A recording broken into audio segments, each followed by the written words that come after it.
Assalamualaikum warahmatullahi wabarakatuh.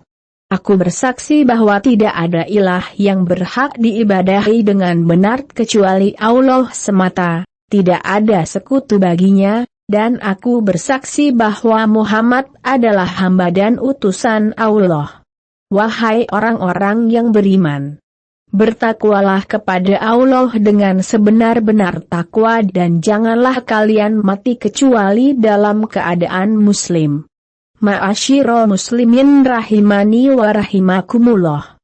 Pada perjumpaan kali ini, akan kami sampaikan prinsip dasar agama Islam yang ketujuh, yaitu pengertian ibadah dalam Islam. Pengertian ibadah dalam Islam. A.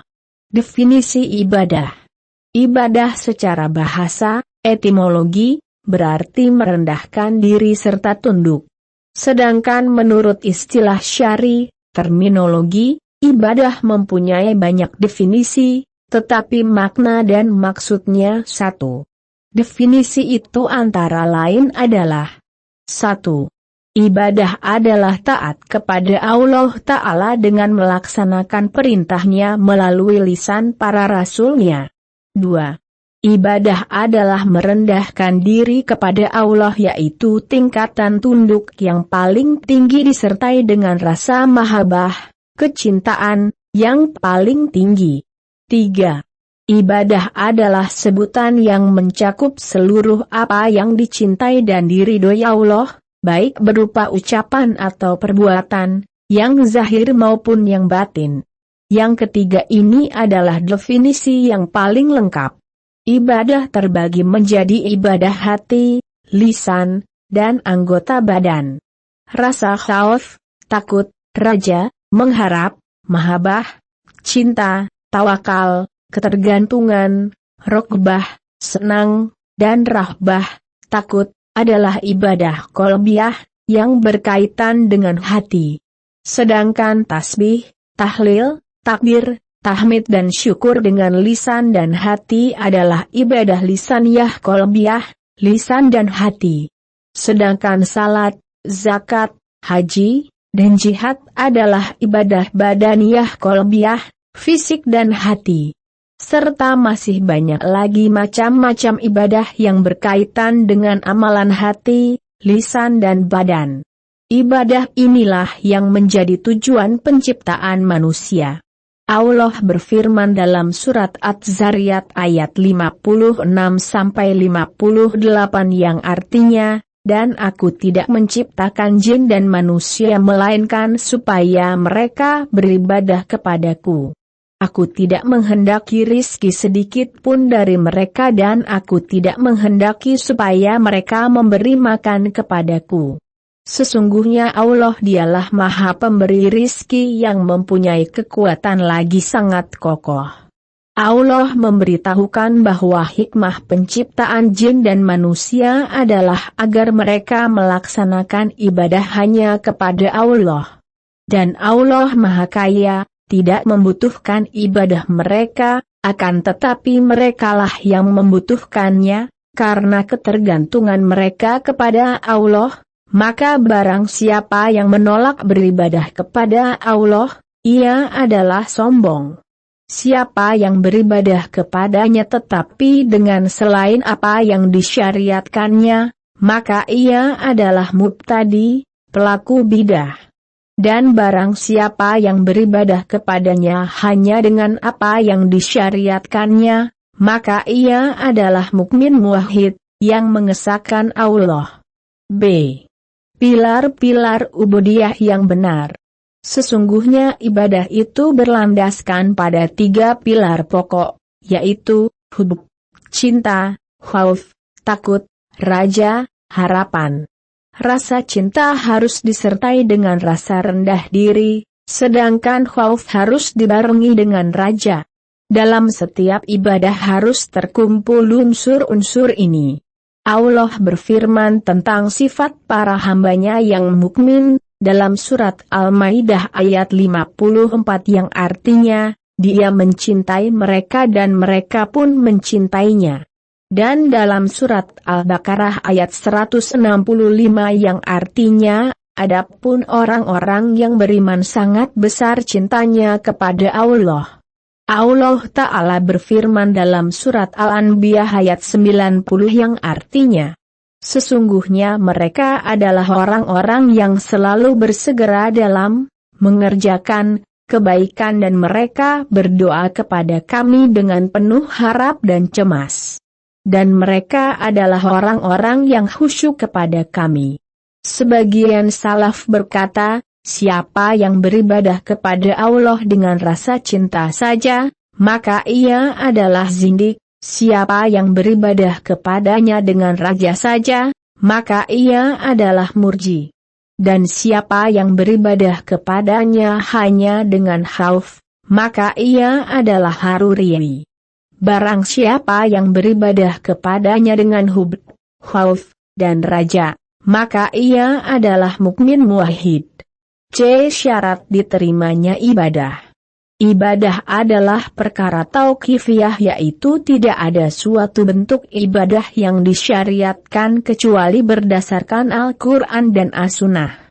Apa yang tidak disyariatkan berarti bidah mardudah, bidah yang ditolak, sebagaimana sabda Nabi. Barang siapa yang beramal tanpa adanya tuntunan dari kami, maka amalan tersebut tertolak. Sahih Muslim. Agar dapat diterima, ibadah disyaratkan harus benar. Dan ibadah itu tidak bisa dikatakan benar kecuali dengan adanya dua syarat. Pertama, ikhlas karena Allah semata, bebas dari syirik besar dan kecil. Kedua, ittiba, sesuai dengan tuntunan Rasulullah. Syarat yang pertama merupakan konsekuensi dari syahadat la ilaha illallah, karena ia mengharuskan ikhlas beribadah hanya kepada Allah dan jauh dari syirik kepadanya. Sedangkan syarat kedua adalah konsekuensi dari syahadat Muhammad Rasulullah, karena ia menuntut wajibnya taat kepada Rasulullah, mengikuti syariatnya dan meninggalkan bidah atau ibadah-ibadah yang diada-adakan. Allah berfirman dalam surat Al-Baqarah ayat 112 yang artinya, tidak demikian, bahkan barang siapa yang menyerahkan diri sepenuhnya kepada Allah, dan ia berbuat kebajikan, maka baginya pahala di sisi Rabb-Nya dan tidak ada rasa takut pada mereka dan mereka tidak bersedih hati. Syekhul Islam mengatakan, inti agama ada dua pilar, yaitu kita tidak beribadah kecuali hanya kepada Allah, dan kita tidak beribadah kecuali dengan apa yang Dia syariatkan, tidak dengan bidah. Sebagaimana Allah berfirman dalam surat Al-Kahfi ayat 110 yang artinya, maka barang siapa mengharap perjumpaan dengan Rabb-Nya maka hendaknya ia mengerjakan amal salih dan janganlah ia mempersekutukan sesuatu pun dalam beribadah kepada Rabb-Nya.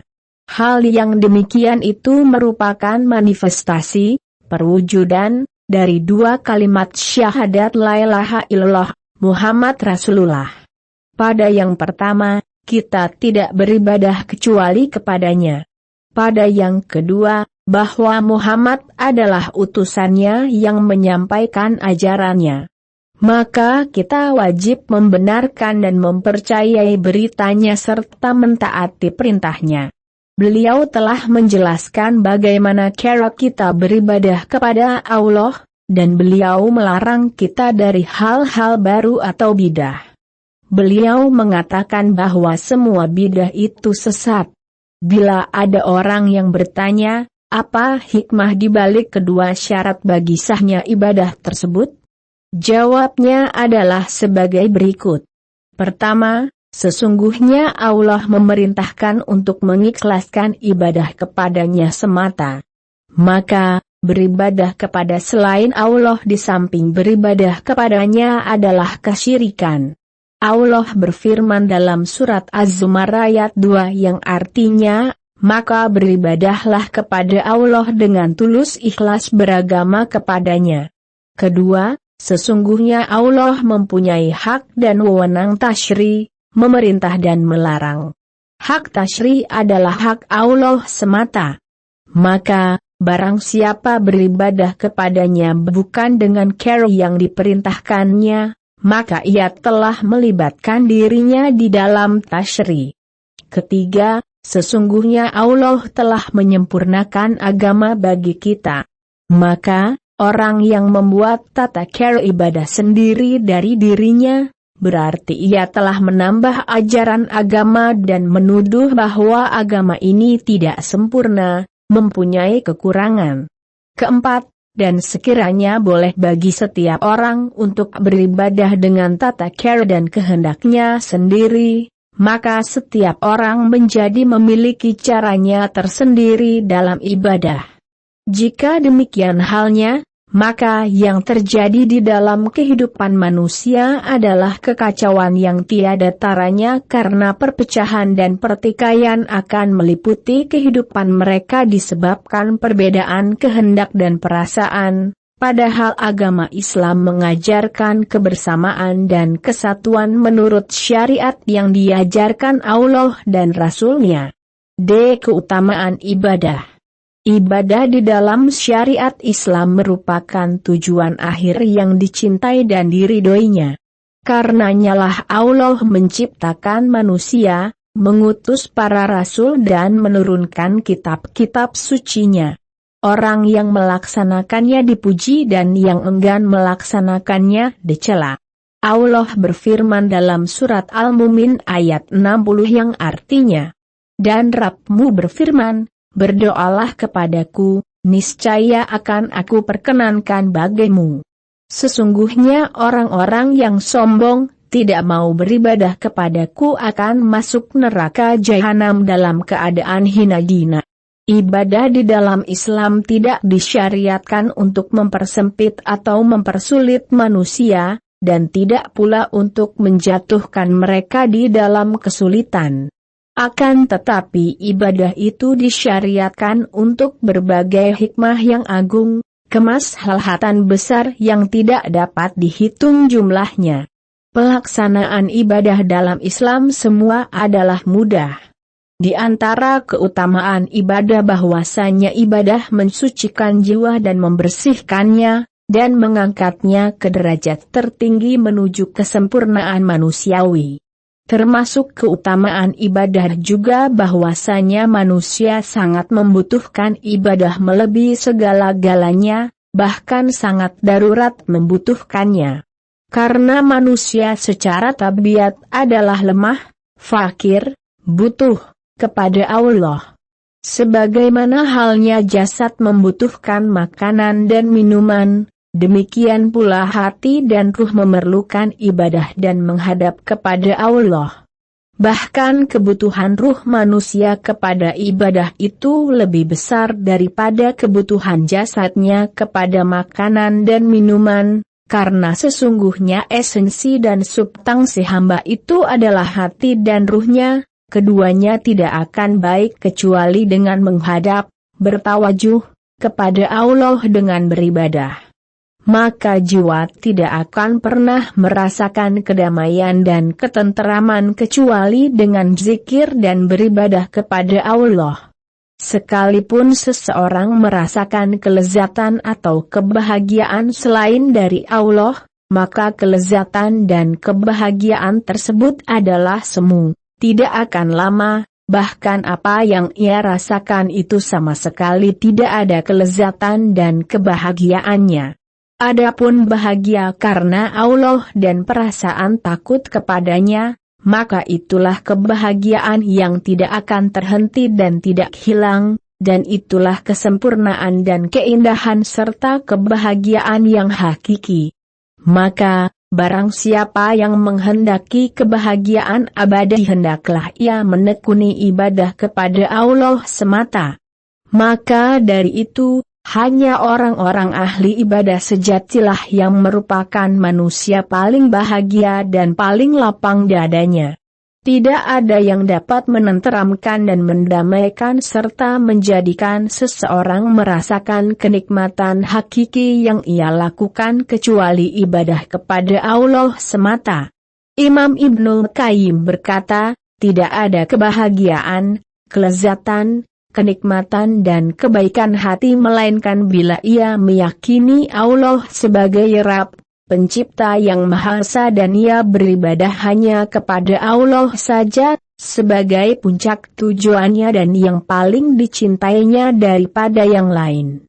Termasuk keutamaan ibadah bahwasanya ibadah dapat meringankan seseorang untuk melakukan berbagai kebajikan dan meninggalkan kemungkaran.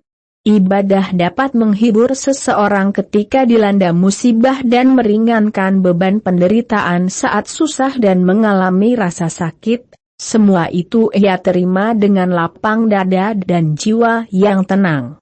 Termasuk keutamaannya juga bahwasanya orang hamba dengan ibadahnya kepada Rabb-nya dapat membebaskan dirinya dari belenggu penghambaan kepada makhluk, ketergantungan, harap dan rasa cemas kepada mereka. Maka dari itu, ia merasa percaya diri dan berjiwa besar karena ia berharap dan takut hanya kepada Allah saja.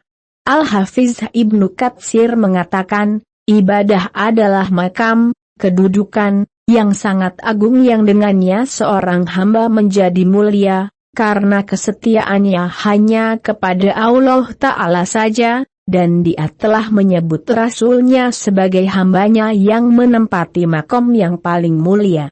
Allah telah menyebutkan Muhammad sebagai seorang hamba ketika menurunkan Al-Quran kepadanya, ketika beliau menjalankan dakwahnya dan ketika diperjalankan pada malam hari.